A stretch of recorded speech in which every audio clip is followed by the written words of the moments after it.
here's something where this is sort of a unique way I apply a term or I guess a technique that's used in forensic accounting. If you ever heard the word, those of you that are accountants would probably know the term differential disclosure. Differential disclosure is simply where you look at documents, and you might look at the company's annual report, and then you read the footnotes and you look at the SEC filings and the tax returns, and you start to see if things add up. And if they're not seeing the same thing in the reports to the government and in the SEC reports as the reporting in the annual report, that's a red flag. That's called differential disclosure, where things aren't matching up, because when in the annual report, there's no regulation as to what you have to report in that. But when you report to the SEC, there are strict guidelines of exactly what you have to report and how you have to report it. So the forensic accountants will go in there and they'll read those documents and see if there's indiscrepancies,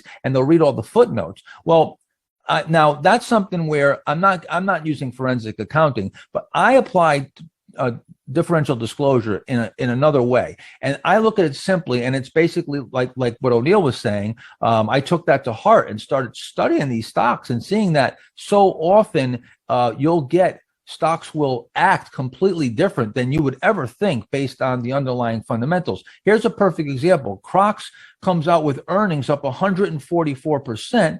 And the stock gets annihilated. It has the biggest down day and the biggest down week since the beginning of the move on the largest weekly and the largest daily volume, which is a major sell signal. When you have a big move in a stock and you have the largest weekly down move on the largest weekly volume, or even the largest daily move on the largest daily volume since the beginning of the move, those are institutions running for the exit. Something has changed. Now, that report, no matter how rosy it looks, no matter how much it's making news headlines, and it's up 150% and they beat estimates, if that stock reacts that poorly on that, that's not a good report. You have to trust your eyes, not your ears. So go ahead. And I was going to say that was a stock that I was in, and I did very well off that stock. I sold most of it before the stock before the earnings report because it had such a great run, but I still had a small position in it. And then it got clocked. And I think they were saying that the earnings were going to start slowing down.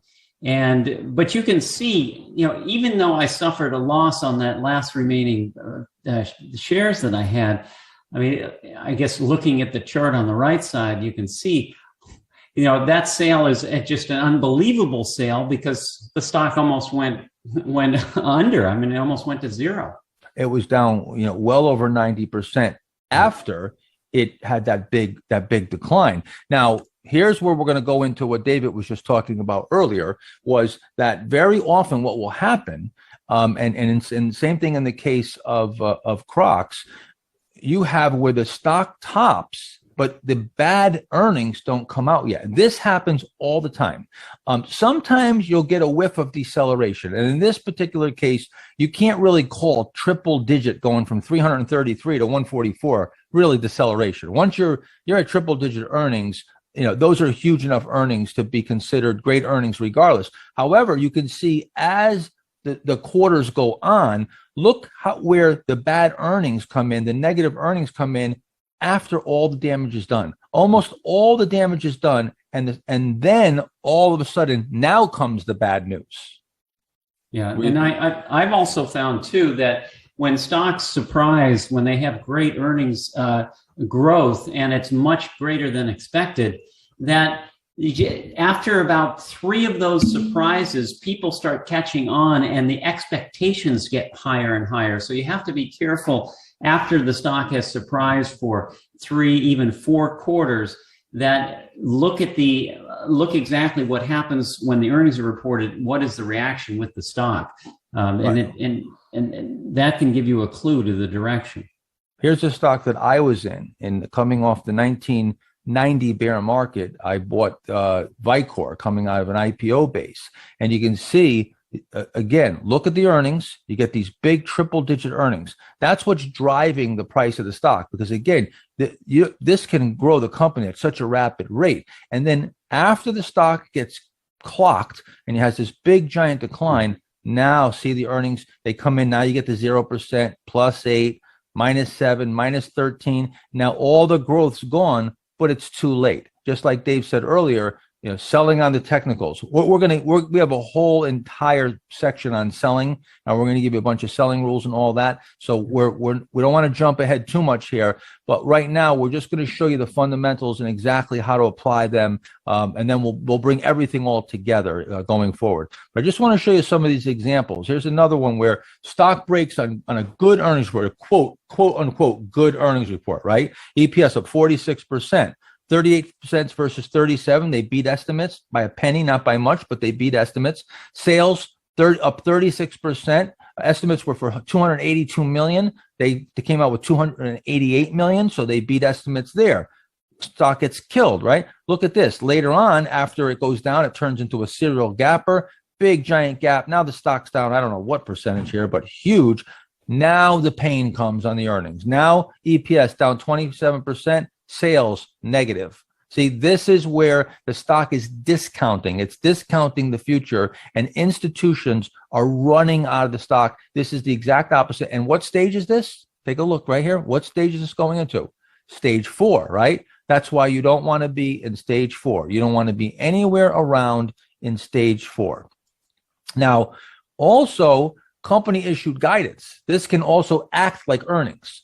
Companies will come out and they'll pre-announce and they'll give guidance, and this can also move the stock, and you might even get a good earnings report. So here, and a lot of times a company will do this. They'll wait when there's a great earnings report, right? They'll have a good report, and then they'll give the bad news with the good news.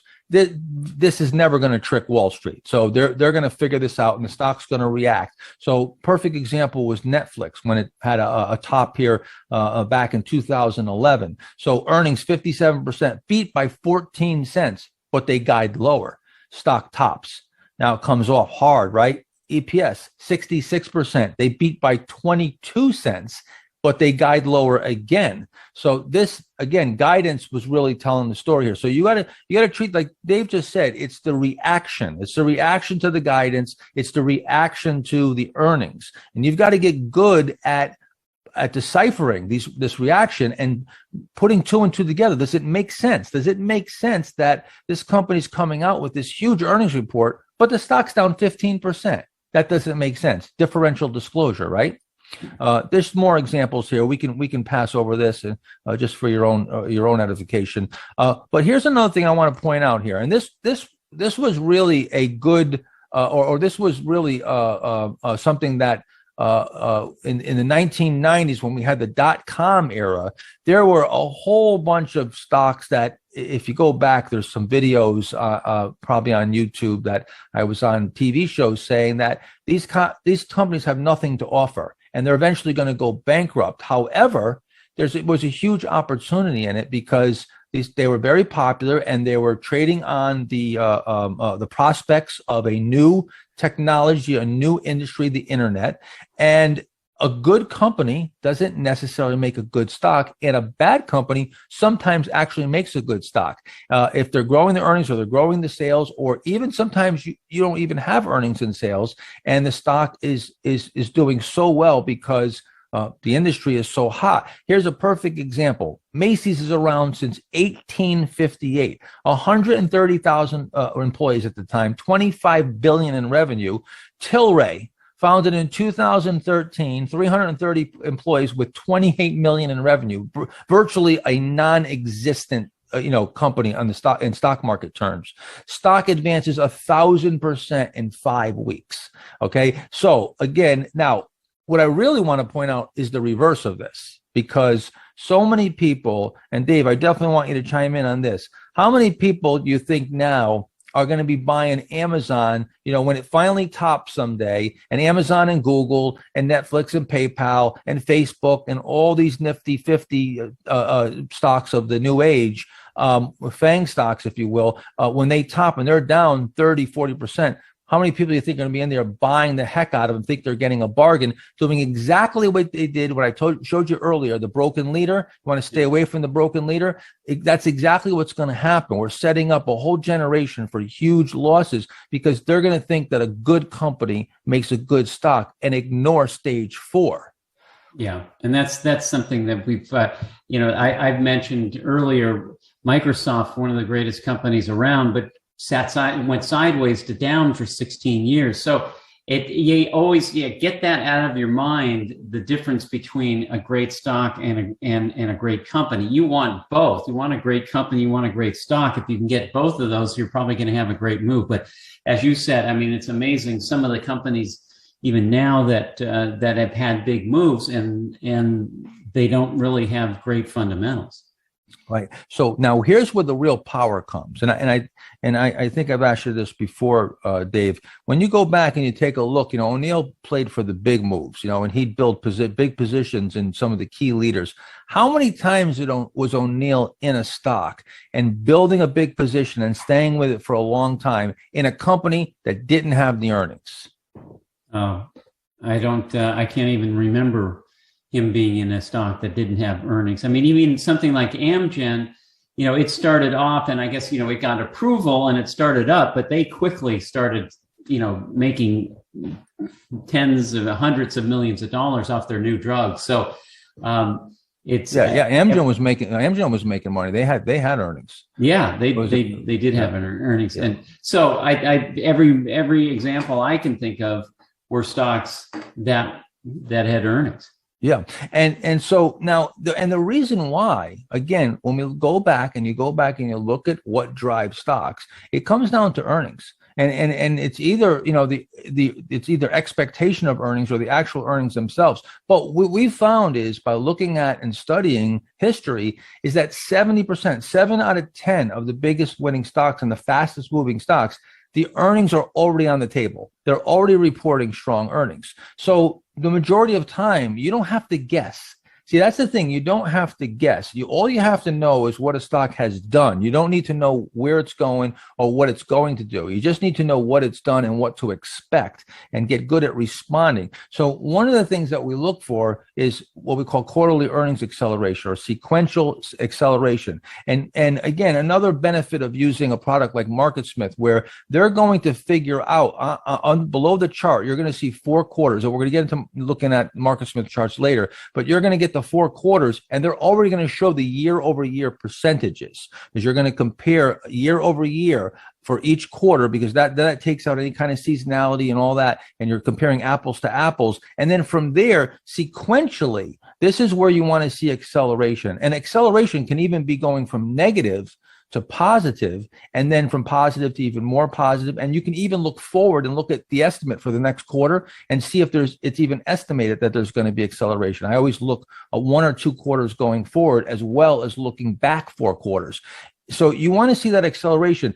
Again, most of the stocks that are going to make big moves, 95% of them are going to have some type of acceleration, whether it's the sequential acceleration like I'm showing, or there's a couple other types of acceleration I'm going to show you here in just a second. But let's take a look at what sequential acceleration looks like in a real life example. So here's Gilead, right? So you can see from 4% to 10% to 208%. Even the revenue, 15%, 21%, 97%, and then going forward a quarter. All right, if you were just looking up to here and looking at this base being forward, then even the quarter after that, 372%, up 136%. This is what's driving the stock. This is what's driving the stock higher, and this is what's bringing institutions into the stock, is this acceleration. So this is a stock that I bought. I bought right here. And again, we're going to go into the technicals later. This is just a big classic cup with handle. Has VCP characteristics. Those of you who follow me know what that means, and we'll explain it soon. But also looking at earnings. Here's F5 Networks. And one other thing I would like to point out on that example is that these are actually, they're making, a lot of money per quarter. That's 55 cents versus 50 cents, $1.48 versus 48, and, 2.36. You just have to be careful on some of the ones where you see some huge, huge gains, but it's 2 cents going against 1 and 3 cents going against 2. It's actually even better if you've got a company that's making that has some size to those earnings.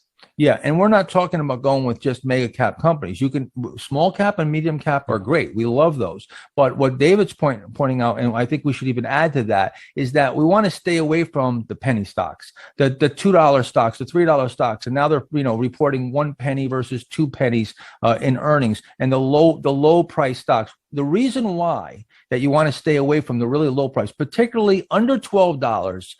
Starts entering into what we would call the junk pile, and then when you go below 6, you really start to get very speculative. Let me tell you why real quick. Let's digress here for a second. So when we want institutional sponsorship, right? Institutions, we already established that those are the big dollars that come into the stock that can move the stock and keep it moving and have a sustainable move. But when you get down and you're into the $6 range, now you can only have funds that are low priced funds. These funds have mandates. They have certain quality mandates. So they can't just buy those stocks. They can't buy, many of them can't buy them at all. They have certain price restrictions. And you start getting down into the very, very small names and the lower quality, you're eliminating a huge portion of your institutional sponsorship. That's number one. If that's not a good enough reason, it also, the stock being that low priced is telling you that it's of lower quality right there. So now you're in a lower quality. And the third reason is when you get down into that low price, the volatility is much higher because a stock just has to move 60 cents on a $6 stock, and that's a 10% move. Where on a $100 stock, of course, it would have to move much more. Percentage-wise, it's the same, but lower price stocks are going to be much more volatile. So there's just compounding reasons to stay away from the lower priced issues. Let me show you F5 here real quick. So again, you're not only looking for earnings acceleration, you're also looking for acceleration in sales. And here's the real important point. When you bring this all together, what we're showing you here is how to maximize not only the probabilities, but also maximize the power of putting all these rules together. It's not 1 + 1. When you take and you start stacking, it's what I call stacking probabilities. When you put acceleration in earnings, sales, margins, the trend in an uptrend, coming out of the right price formation and at the right buy point with the right volume characteristics, you're stacking probabilities. It's multiplication now. It's not 5 things are 1 + 1 + 1 + 1. It's multiplication. It could be by adding 3 probabilities and stacking them, you could have a 50 times greater probability or 100 times greater potential of a big move. So this is all about getting as many elements and as many probabilities in your corner. Now, I also want to bring us back for a second here. We're only talking about earnings, sales, and margins, right? Because we're starting to slice this in a bunch of different ways. And you might be saying, whoa, this is a lot here. All these things, acceleration and looking at analyst revisions. No, we're just looking at 3 things, earnings, sales, and margins, but we're looking at them from a few different angles. Not a lot of angles, maybe 4 or 5 different angles. And you're going to apply these in different scenarios. Okay, so here's Kenneth Cole Productions. Again, you see the acceleration here. Now, another thing we should point out is that acceleration doesn't have to be so perfect where it has to be every single quarter. You take a look at here, you've got sales up 29%, then 49. Okay, you got one at 31, but then it's right back up 56. So you're seeing a general trend of acceleration. Same thing in earnings, 41 to 117. Okay, next quarter is 48. That's still great earnings. And then it comes ripping right back 283%. Excellent fundamentals here. I bought this stock right here. Coming out of this base, it made a very nice move. You always want to also look at a weekly chart. And like I said, we're not getting into charting yet, but I just want to show you how the weekly chart also is going to be consulted at all times. Every time when you look at a daily, you're going to look at the weekly as well. Let's look at Facebook here. So 2 things about this chart. One, here's the new issue. Some of you may have been around when Facebook went IPO, and you remember that this was a very, very anticipated IPO, and it was a flop right off the hop. It just came right off, and the stock just, cut in half, and it was just a disaster. This happens a lot of times with very highly anticipated IPOs. LinkedIn was another one that just did terrible in the beginning, and it took, I don't remember, a couple of years before it got its act together, and then I bought it later on, and it did very well. Well, Facebook is another example.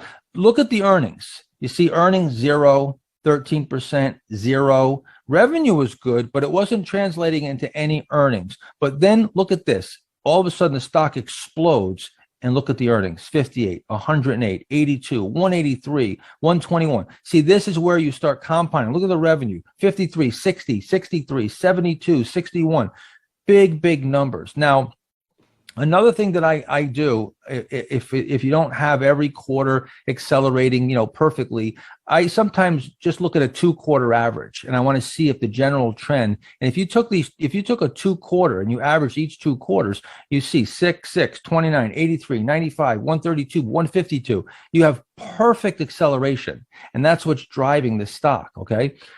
Look at here's a couple other examples. And I'm showing these examples because I want you to see, going back to what we talked about earlier, where you don't know how long this is going to go on. Here's a stock, here's Vicor, the stock that I showed you I was in earlier.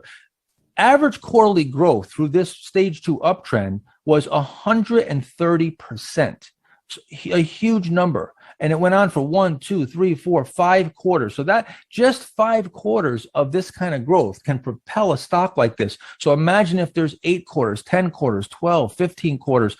Just amazing what can happen. Here's another one, triple digit, in, of course, in Crocs. Now, again, they weren't good enough at the end, and we got that differential disclosure. But during the stage 2 uptrend, up 229% was the average quarter. That's why it made this big move in such a short period of time. And I think it's good to keep in mind that the average big winner before you get into a bear market, or if the stock itself peters out, is usually about 1.5 to 2 years. And also, when you think about it, it's hard for a company to keep up this type of growth. I mean, they're very, as you mentioned, there are the Ciscos that go for 16 quarters like this. But for the average company to keep this up more than a year and a half at this rate is very, very tough, because they have to come up with either new products, or they have to raise prices, or they have to do something, cut costs with their margins going up. But it's just hard to sustain this for a long period of time. But this is the time that you want to be part of that stock, though. That's right. And what David's saying is that you don't have to find the stock that's going to grow these earnings for the next 10 years and find the next Amazon, because you can get. And what we're trying to do is we're trying to get the big winners that make big moves in the shortest period of time. We don't want to hold a stock 10 years. We'd like to hold a stock for 6 months if we can, and make a big move and then go on to the next one. So there's an opportunity here. There's an opportunity, but also you have to beware that when this growth ends, that you see what happened here, right? So the stock tops, and that's why we're going to adhere to making sure that we're sticking to only the stage 2 uptrend.